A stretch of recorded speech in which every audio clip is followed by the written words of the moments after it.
Akiva? Yes, I'm here. Okay. En Shlomi Feintuch is here. Hi, Shlomi. Hi.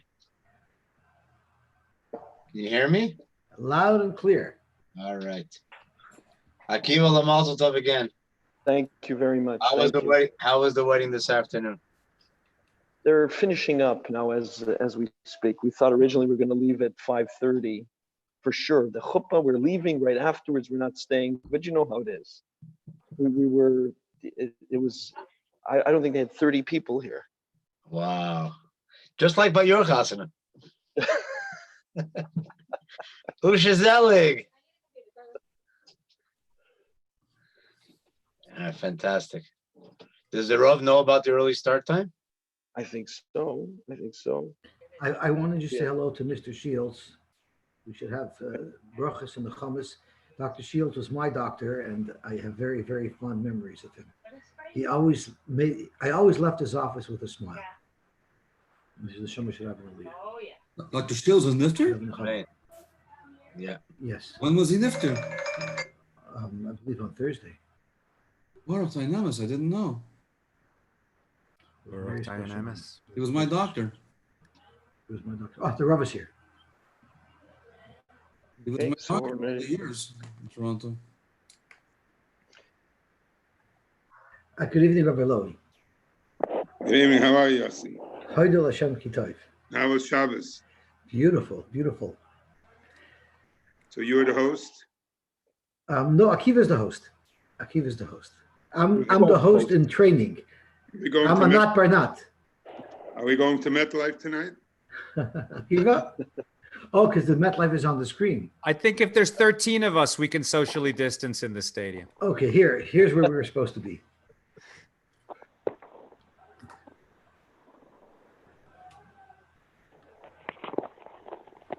Is Akiva there? I am. I'm gonna put my picture on. How are you, Akiva? What are you doing? I think we're tonight sometime. We stopped in Baltimore for a social distant wedding of the backyard. Stop every 2 hours. Yeah, I know. We're gonna switch. We'll see. It's Hashem. Akiva, how was the wedding? It was beautiful. The wedding. It's beautiful. Thank you. It was a beautiful wedding. In Baltimore, I'm sure they're very makpid on social distancing. Sal, what can I say? Went according to script. Okay. And no passersby intruded by 770. It wasn't at 770. Wasn't. No, is it at the Rebbe's house, right? Yeah. Yes. Okay. That's why they make it at the Rebbe's house.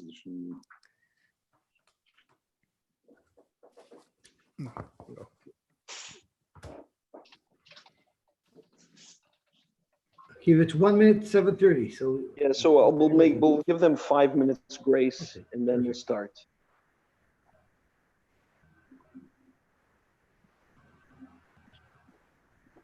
So you having Sheva Brachos today? They're having at night. They had every night. It was at a different sibling, and Kenai Nahara. They managed. It was only family. No panim chadashis. I think for benching they brought panim chadashis, but I couldn't see their face because they were wearing a mask. I'm not sure if I was yotze the panim chadashis with just seeing the mask. You're yotze with eyes also. So then for sure we were yotze. Then we had last night after lunch they mincha, and then we had shalosh shudis. Chabad doesn't have, but lava malka we washed right away, and then we did sheva brachos again. And then I left today. They're having, I think, the last one, but they're going to do it after Shkia. But we're not there for that. So, hey, Yossi, whenever you're ready. Okay, are you gonna start off, or you want me to start off? No. We have to say Tehillim, and then. So let me bring the Tehillim up. They say Kuf Lam and the Kuf Man Beis.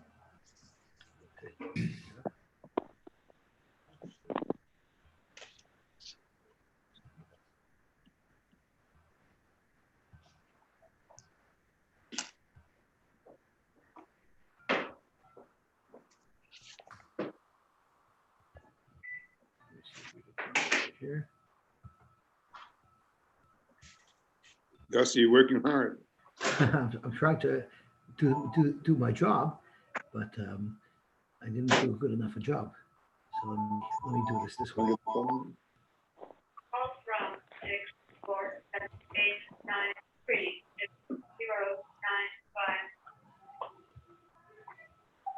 Okay.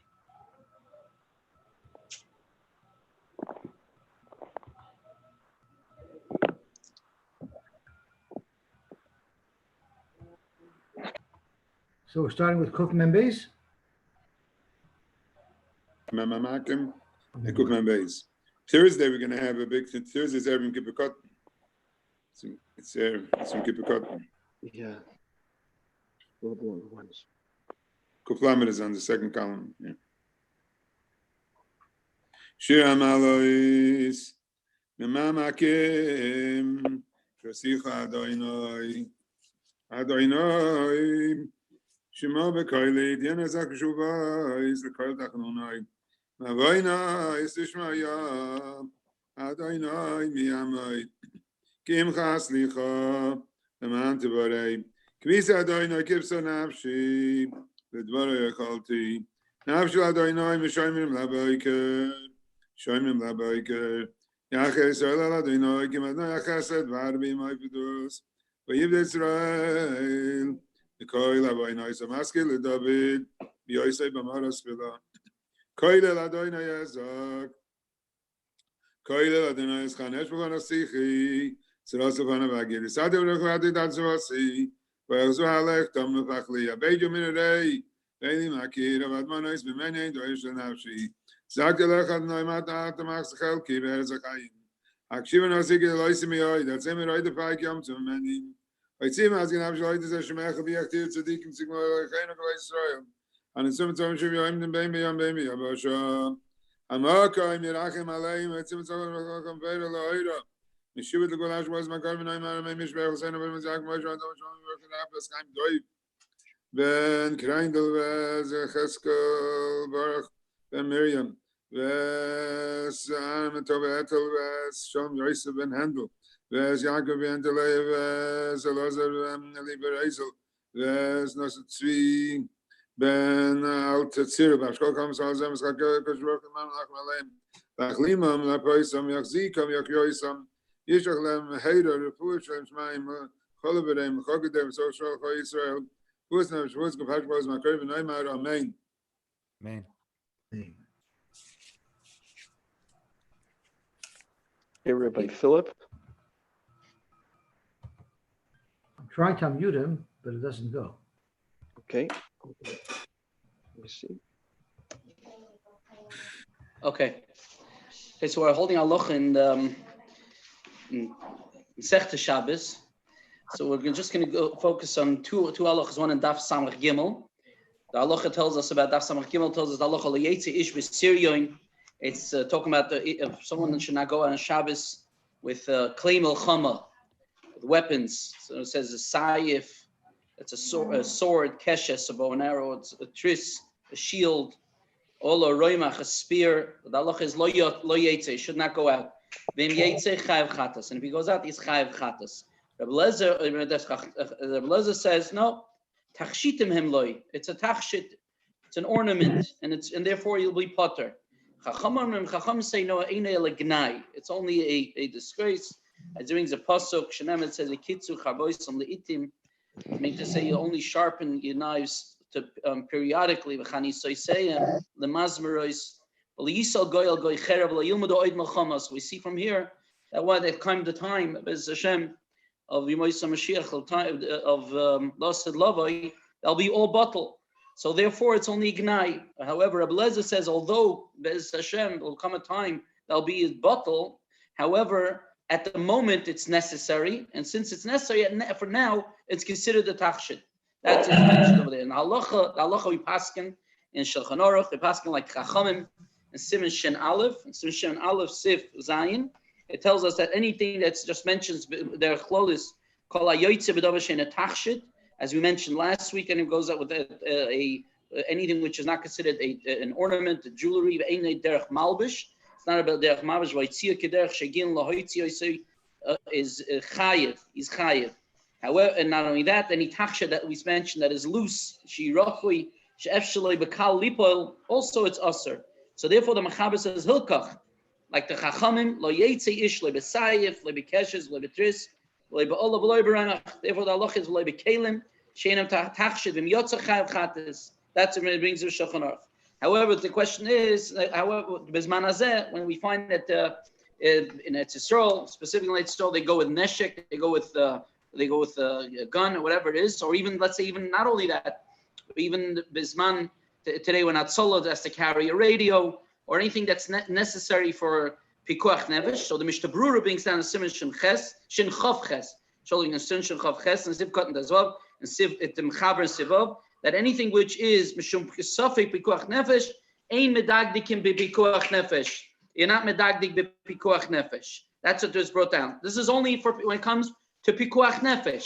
However, where there is no chashash sakana, what is if there's no chashash sakana like today, that the army requires it just b'shem achoik, only because of the choik, or because of the law requires that you have to go out with neshek. So there we find the poskim, that the poskim achronim discuss this halacha. We find that Divrei Yatziv is from the Klosenberger, and as well we find in the Chelkes Yaakov Reish, that the Mitzad, they hold more to be mekel when it comes to this halacha. And the reason why they hold to be mekel is based, one of the reasons that it brings is the Aruch HaShulchan. The Aruch HaShulchan brings us in Shemesh Shin Aleph, Sif Nun Aleph, that says that Ish Tzava, means a soldier, Klei Zainoi, that means his weapon is, the halacha is Heim Kibgadov, that's like his clothing. So that's one of the, although many places can disagree with it, it's one of them, the Oz Nidbru is very stark, and Rabbi Yashav.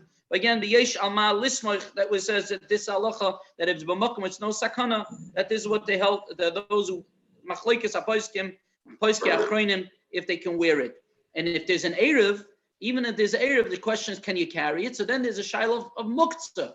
Then there's a din of muktzah. The Kaf HaChaim brings down that this would be considered a tiltal muktzah. I mean, if it's not necessary, even if there's an erev, it's not necessary. But again, then it's obviously then it does have, if you don't need it, it is as a kli of a muktzah. And one should only carry it if it's possible, should carry it only minatzad, only the taltal, only he shouldn't hold it in his hands, only to kalpal minatzad. The Divrei Yatziv, the closing words as we mentioned, says that he says even shaloi b'shas sakana, wearing the gun, wearing a weapon, wearing it just shows is matil ema. When you see a soldier walking the street, or whatever it is, it's matil ema. So even though it's not makam sakana, or even it's not, so then even that itself has a heter to it. So that's the halacha when it comes to daf samach gimel. And moving forward in daf samach vav, and daf samach vav, there's halacha, one small halacha, short halacha, is makal shazikenim. Or the halacha is a stick of the elderly, if someone has to walk with a staff, with a stick, is the halacha is, and just talks about tum and tahara. It's brought down, is tahar miklum. That means it's tahar from any tumas meis, or could anything of that, it's tahar. Why? Because it's pshutei kli eitz, as a din of pshutei kli eitz, and therefore it's tahar. It says, and what would be the halacha regarding Shabbos? The halacha regarding Shabbos is only ein yotzim b'makal b'Shabbos. You don't go out with a makal b'Shabbos. That's how the Rosh Paskins and Chaber as well. Ella lemi she'i efshelei b'shum oifen l'loy makal. If he can't walk without the stick or without the walker, he can't walk without it, then he says only then you're allowed to. Why? Because harehu keminol. Then it's like a shoe. You need to walk with it. But if an individual if he's able to walk around his home below maklois without any stick or without a support, without a walker, it says Allah is elosh b'chutz. Only outside it's nezar. It supports him.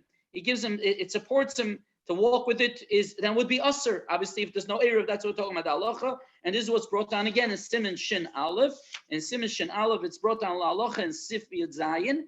Chiger, someone who is struggling to walk, is limps. She'eni yochel leilach, he can't walk without the makol. Mutter leilach, he's allowed to go walk out with it. Afila ain't a kosher boy, even if it's not tied down to him. Avalim efshel leilach, but if he can walk without it, zulasai without it, only only to straighten him out, to give him a little support, it would be usher. However, so this would be the halacha when it comes to using a stick. That means to say, and the Mishnah Berurah points out, he says that even if, let's say, he's concerned, yesh chashash Sheyipoil, he might fall, machmas of rain, or it's a slope, or it's in the winter time and there's snow or ice. Mofachit Shem Yipol, he says mutter gam kein lotzes b'makel. You'll be able to, why? Because it's dummy lechiger. It's the dummy to this halacha that he can't walk without it. But he brings over there Yo Rabbah that he says the ain't dvar mochrachim. However, it seems like from the poskim that if he can't walk daladamas, at least he can't walk without it. Obviously, that would be considered la halacha that he's allowed to walk with it on Shabbos, even if there's no erev. Otherwise, if he can go without it, then it definitely that would be halacha. Then it would be according to halacha that you should not carry your stick on Shabbos. Yashakayach.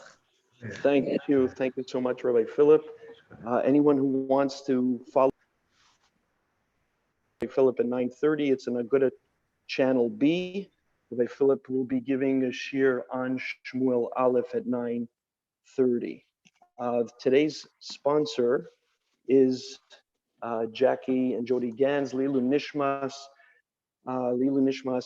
Herschel, whose yahrzeit is on Wednesday. We also announce before every broadcast that any transmission, rebroadcast, or other use of this telecast without the express written consent of the Agudah Broadcasting Commission is permitted, encouraged, and applauded. We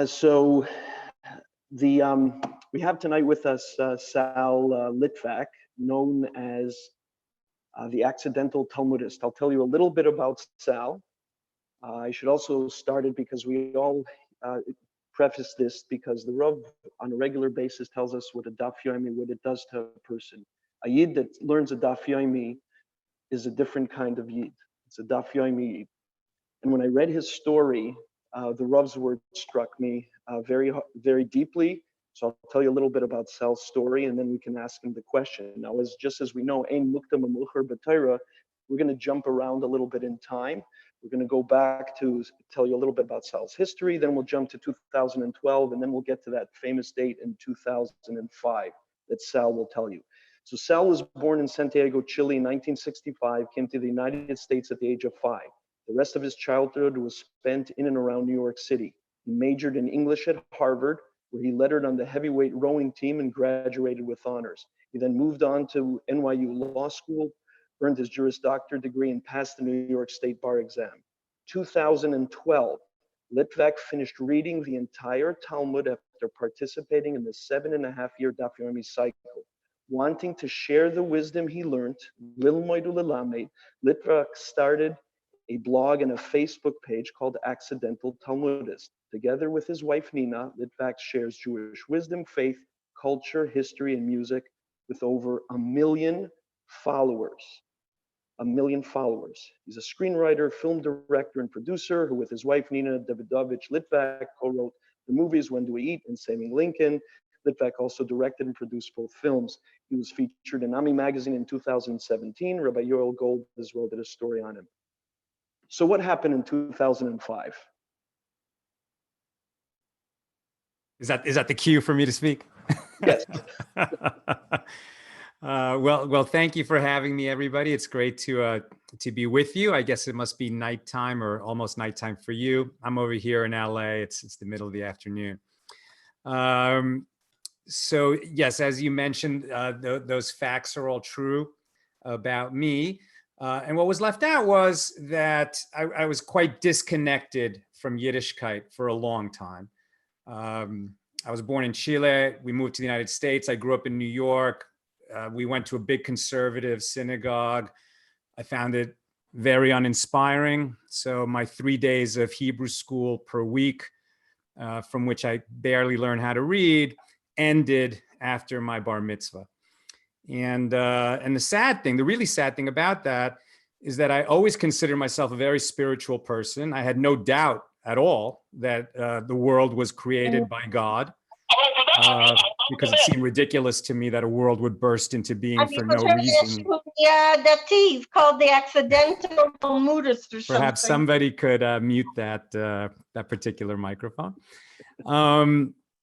And so I searched for spirituality in other places, not other religions, God forbid, but rowing, long distance running, martial arts, music, Grateful Dead shows, transcendental meditation, all kinds of things. In 1997, my grandmother lay dying. I was very attached to her. She's a survivor who carried my mother as an infant through a concentration camp, through Theresienstadt, successfully. It was a miracle. She lost her husband, my grandfather, who perished at Dachau. And it was just something we knew in our home that, she was not in a hurry, but she would wait her whole life to be reunited with him in the next world. 1997, I was called home. She was dying, and I was at her bedside when she took her last breath and left this world. And it was an incredibly powerful experience. I know we don't have a lot of time, so I won't say the whole thing, but basically I saw her neshama leave this world and be reunited with her husband. This is what she always prayed for, and it happened. And I was so moved by that. And when I returned to LA, I just wanted to honor her. I didn't really know what else to do. I went to a big conservative synagogue, like the one I'd grown up in. And I mean, I'd been to high holidays, between my childhood and then. I'd been to Seders, but it always felt like a chore. And this time I went because I really wanted to go and to honor her. And thank God that day, the rabbi who was teaching was a gifted teacher. And I realized that this wisdom and spirituality that I'd been searching for in all these other practices, well, maybe I should try my own backyard. And I started going to shul and learning, and it was a long process that we never stopped going up, but we went rung by rung up the ladder, initially in an odd Reform Hasidic synagogue filled with celebrities here in LA, and then eventually a conservative synagogue where my kids went to a day school, and now we're pretty frum. But what happened was, as I was learning initially after 1997, I would take classes from various rabbis around LA. There's great teachers here, and all of them would sooner or later mention the Talmud, and usually sooner. And I would think, okay, well, this Talmud is clearly filled with wisdom. It's very Jewish. I would like to read that. I would like to know what's in it. But then I would go to the mitzvah store on Pico Boulevard. If any of you have been to LA, you might have visited it. It's a Judaica store and bookstore owned by Rabbi Shimon Kraft. And I would go for a gift or a book or a kippah, tzitzis, whatever. And and I would see those shelves of Talmud. And initially I thought it was, just one or two books, lots and lots of copies of it. And later I realized, oh, wow, this thing is vast. It's 73 volumes, the Art Scroll.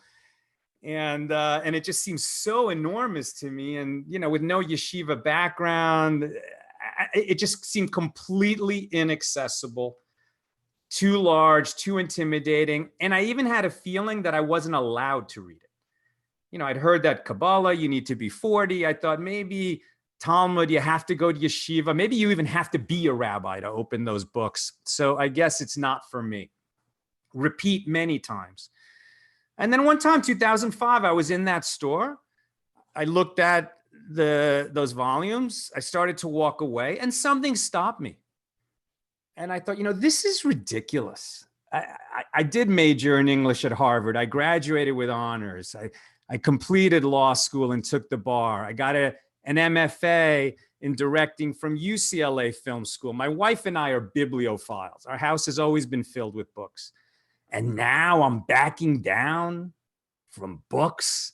There must be a book one of the Talmud. I'll just get that and see what it's like.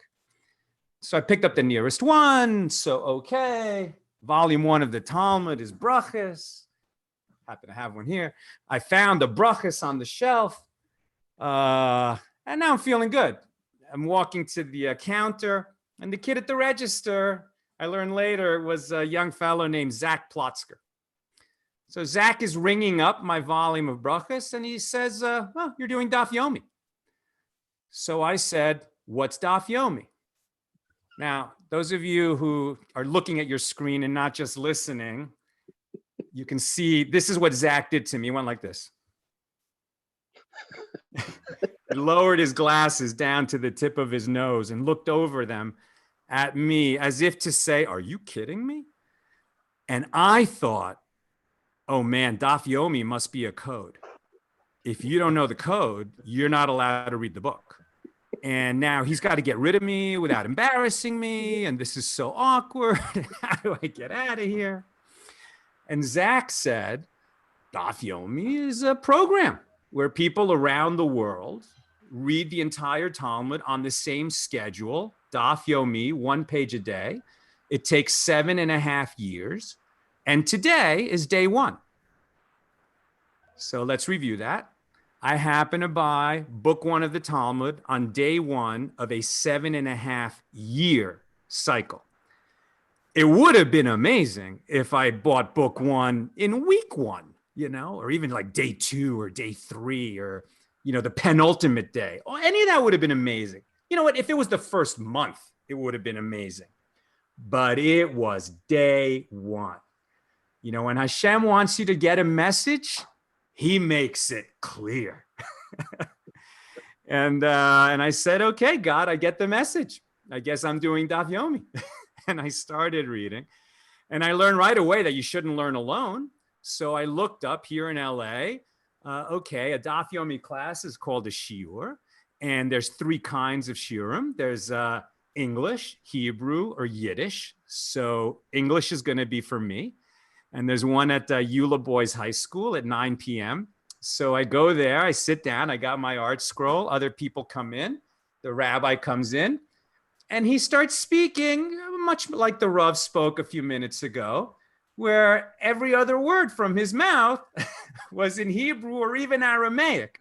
And I had no idea what he was saying. I didn't have the jargon at my disposal. And I thought, to take this class, I'm going to have to do my daf first and then come here and listen to the Rav. And I just don't have, I have 1 hour a day. I don't have 2. So I just did it by myself with Rabbi Art Scroll for the next 3 years. I thought about dropping it many times. I know a lot of people start Daf Yomi and drop it. That's just the way that it is. But I also felt that Hashem put that book in my hands and I could not put it down. So I studied alone for 3 years. Then we moved to a new neighborhood from Pico Robertson to Hancock Park, another very from Hood. And I learned that there's a shiur a block and a half away from my house, taught by Mechi Blau, 6:15 a.m. I said, man, I'll give it another try. Maybe he won't mix in so much jargon in his teaching. And I went that morning and he started talking, and even more, probably 75% of what came out of his mouth was Hebrew or Aramaic, and I could follow every word. It was so gratifying that just learning with Rabbi Art Scroll had given me at least a little bit of education so that I could follow a Gemara shiur. And so I went with those guys the rest of the way. In 2012, I was zoche to be at MetLife Stadium. In the summer, it was much easier than 2012. And I brought my son and my brother and some friends. And, as 93,000 of us were dancing a hora to celebrate the Mesorah, I could not help but think of my grandmother and my grandfather, who was murdered by these Nazis who were celebrating in stadiums that they were going to burn our books and wipe us off this earth. And today those bastards are gone from this world, and we're stronger and bigger and greater than ever, Baruch Hashem.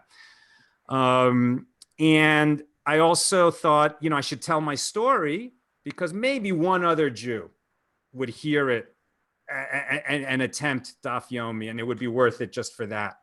So I called my friend David Suisse, who's the publisher of the Jewish Journal here in LA. He's a big fan of our first film, When Do We Eat? A very raucous and Torah-drenched comedy about a Seder. And I told him this story, and I said, if I wrote that up, would you publish it? He said, Sal, that's a cover story for the Jewish Journal. But you should write a blog too. And that'll grow the audience for the article. And maybe 2 guys will hear your story and try Daf Yomi. So we started the blog. It was at the Jewish Journal. But if you have a blog, you should have a Facebook page to publicize the blog. Started a Facebook page called Accidental Talmudist. And I mean, you want to make God laugh, tell him your plans. In a million years, I wouldn't have imagined that it would grow the way that it grew.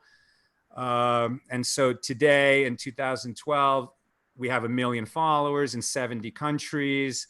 I teach a Daf Yomi Shir every day to about 2,500 students. We make videos, we have live shows, we do interviews, travel, music. I share musical Hallel, Karl Bach style, with Moshe Storch leading it most months.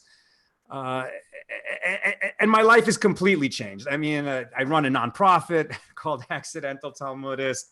I think anyone who's taught a Daf Yomi Shir knows that that is a level of commitment way beyond just doing Daf Yomi. I mean, to understand it well enough to teach it is something else entirely. I'm really challenged by it every day. And I pray every day to Hashem that I not make a mistake and lead others into error. But I think that what I offer, and that is important in the world of Kiruv, is that I come from that world, that I'm an entertainer. I mean, I'm a writer and director. And so I try to make it completely accessible without dumbing it down. And that's very important, because the Jews that have very little connection to the learning are not dumb. They're just ignorant, and they're tragically ignorant. So many Jews have turned their back on Yiddishkeit in the same way that a person who's never tried sushi goes to the supermarket, gets 3-day-old sushi from the supermarket, it tastes bad, and then he says sushi stinks. They haven't been exposed to how beautiful this tradition is. And I think it's my calling and my duty to make it as beautiful as I can. And thank God, I mean, we've received hundreds, thousands of unsolicited messages from people who they just wouldn't talk to a rabbi. For whatever reason, they had a bad experience sometime in their life. They wouldn't talk to a Chabad rabbi. They wouldn't talk to a Neish rabbi. But I'm not a rabbi. And they bumped into me in their news feed on Facebook or other social media. They saw my excitement and enthusiasm, and they started learning, or they started lighting candles or wrapping tefillin. And if God gives me the strength, I'll try to keep doing this every day for as long as I live. And that is my story. So I have a question. If Sal was a Masechta, and our Rav always says to pick one, you have to pick Masechta that is you. Which Masechta is Sal Litvak? I know for myself, I'm Nezikin. There's no question about it. I want to know what Masechta is Sal Litvak. I can honestly say I've never been asked that question before. But I would say it's brachas. I mean, I feel blessed. I try to say 100 blessings a day if I can. A long time ago, I did hear somebody teach. I'm sure you guys have heard the teaching that, there's two guys. One loves to daven and gets into it and rocks back and forth and extends his davening. And the other is a really busy businessman. And he just, carves out a little bit of time every day, and he rushes through, mincha at work in 5 or 10 minutes, and which one has given a bigger gift to Hashem? And it's not an easy answer. You would think the guy who's so into it would be the obvious answer, but the other guy who it doesn't come to him naturally, and he's just trying and makes time for it, that's incredibly holy too. So, I'm mindful that I don't always bring it the way that I'd like to. It does come naturally to get into it. That doesn't always happen, but I try to make it happen. Yosy, I'll let you ask the next question. I'm speechless by such an incredible presentation. Can I ask one question? Please. Can I ask you one question? Go ahead, David. Yeah. Hi. I just want to know, how did your wife feel about all this? Oh, thank you for that.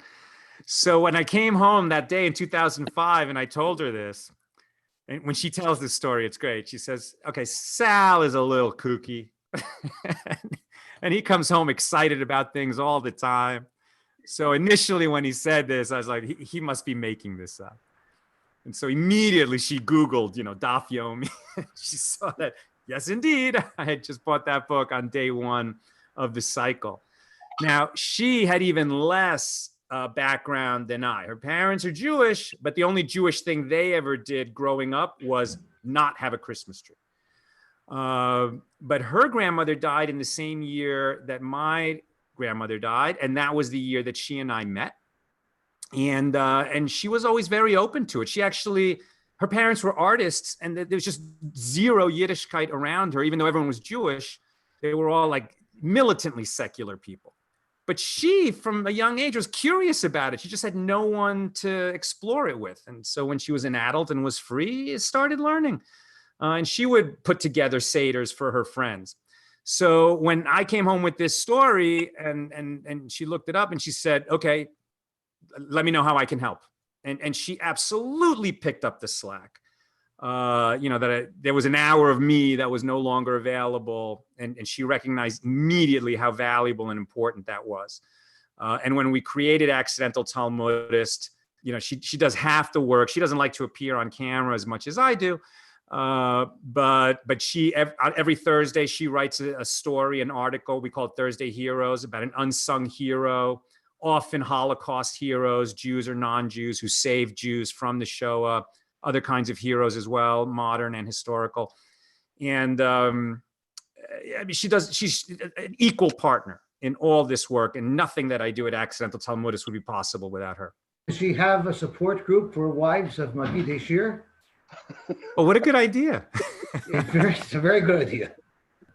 Yeah, that's Yossi sign. You should write a blog entry about that. Like, I'd like to see one of those.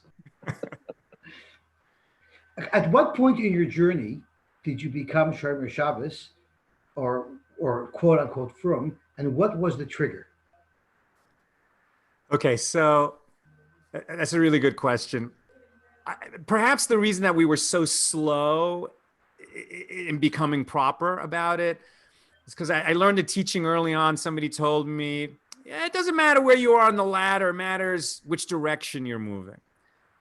And I was also exposed to a friend from film school who, I guess he went to visit Israel and he got enthused and he went to the Eish Yeshiva and got really into it. And he went from 0 to 100, in a few days. He learned there for a couple months. And then he had some kind of a falling out with the Rosh Yeshiva at that time. It was many years ago. And he left. I mean, just ran away. And I'm really, really sorry to report to you that this guy's been in a cult ever since. He's got like this guru, and he and this group of people sell paintings for the guru. And I was aware of this story. And I just thought, listen, our thing is going to be every mitzvah we take on, it's for good. So let's take them on one at a time. So it really took years. I mean, for a long time, we were keeping Shabbos in the sense that we turned off our screens and we didn't do anything but have a Shabbos dinner and learn and go to shul. But we drove to a conservative shul, and we didn't have an urn in the kitchen, and the cooking went a little bit past, candlelighting, things like that. And then at a certain point, we're like, we've changed so much. What are we doing? Like these last few little things, why don't we just do them? Let's go from 99% to 100%. So, all right, let's just do it. And I must say, it seems like you're all from birth, like you don't know what I'm talking about. But I'm telling you that when you go from 99% kosher, which of course is 100% not kosher, to 100% kosher, it was like an incremental change that made a vast qualitative difference. It was so different. I never expected it would make such a difference, He's a connector. And it should have come earlier because we live in a neighborhood, where there's 50 from shuls that I can walk to. It's so easy. I guess it was just something stubborn in me that resisted. But thank God we got there. That's the Litvak in you. If you still see Mechi Blau, he's actually my first cousin. So if you see him, please send him regards from. Well, not lately, but yes, we daven in his, in his father-in-law's shul together. Chaim Baruch and my mother are first cousins. So beautiful. Please send Chaim Baruch my best regards. And if you see my friend Yossi Gross, send him my best regards as well. Will do. Are these million? Are they all Jewish? Not at all. I would say that more than half are not Jewish. And this is very interesting for a couple of reasons. Number one, you have a lot of Christians that for them, their version of Mashiach was Jewish, and they want to know more about the world that he came from. The idea that Christians hate Jews and want to kill Jews, it's true in many parts of the world, but it's also a bit antiquated. There are just a lot of American Christians who love Israel, love Jews, don't think that we need to be evangelized, and are very curious about a body of wisdom that has survived for over 3,000 years. And I feel quite strongly that we have not nurtured that wisdom for all this time just for ourselves. We're it's entrusted to us on behalf of humanity. A light unto the nations. Okay, so some of us fulfill that by keeping a very close community and making sure that the tahara of that community is completely sacred and nothing changes in that community. But others of us fulfill that mission by shining that light out so that people can see what is beautiful in Yiddishkeit and why we're so attached to it and why it has survived. I mean, the fact that we're here is proof enough that Hashem exists, made the world, loves us, and has a plan for all of us. And people should know that. And they're drawn to somebody who just tells them like it is. And especially these days when I'm teaching Daf Yomi, and it gets complicated when you're breaking down a difference between a Chatasan and a Sham, according to Rava and Abaye, and the difference between Yochanan and Resh Lakish. And you think, like, are people really interested in this? But if you make it clear, they're very interested. They're very interested. So they come. And then the other thing about it that's interesting is Jews who have turned their back on Yiddishkeit and then see that non-Jews find it fascinating and valuable, leads them to think, wait a minute, what am I missing here? And they become interested themselves. It's like a kiruv tool for Jews to see that non-Jews are interested in what we have. Surprising, but true. Akiva, I hate to interrupt you, but speaking of Daf Yomi, can you put us in another room? We're supposed to start at 8 o'clock. Okay, Peter, thank you very much. You ever go to a table, to a fancy restaurant, and they made you wait for a table? You're waiting for a table. Why don't you enjoy this and realize what Daf Yomi Give me something to eat at least. Firm or not, the impact change that they can actually do. I'm so happy that you're on. This is your Bashir. This is your March 5th, 2005, Peter. Okay. So we do have to go. So we do have to clear the room because the Daf is meant to start.